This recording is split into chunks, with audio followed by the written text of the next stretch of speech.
ئەحمەد کۆچەر ئەندامی دەستە یاساییکردنەوەیەکی تۆپی عێراق و ئەندامی شاندی گفتوگۆ لەگەڵ بریکاری کارەکانی ڕانەری هەڵبژاردنی عێراق و وردەکاری گرێبەستەکەی سریچکۆ کاتانیچی ڕانەر لا لێدوانێکی تایبەت بۆ پەیام دەخاتەڕ. سەبارەت بە نوێکردنەوەی بۆندی کاتانیچ خۆی هەر بۆندەکار هەیە بۆ ماوەی 3 ساڵ بۆند کرابوو، بەڵام لە گرێبەستەکە هەیە کە هەموو ساڵ ئەبێ گفتوگۆ لەگەڵ بکرێ. ئەو بوو ئێمە گەیشتنا قۆناغە کە دەبی گفتوگۆ لەگەڵ بکەین. ئەو بوو بانگەشتی وەکیل ئەعمالی ومان کرد بەڕێز بەهرۆز. ئەو بوو ئامادە بوو پێش ئێمە هەردوونێ نەبوو تقریبا 4 ڕۆژ ئێمە لەگەی دانیشتین.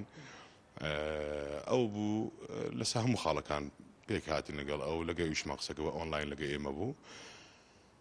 گرێبەستەکە چ گۆڕانکەرێکی وا لێ نهاتێ، بەڵام ئەو دیسکاونتێکی باشی کرد، بەڵام لەسەر داواکاری خۆی گوتی حەزمنی بە هیچ شێوەیەک باسی ئەو بگرێ کە دیسکاونتم کردیان چەندە و چەند نییە پارەکە، بۆیە ئێمە لە ڕاگەیاندن باسمان نەکرد.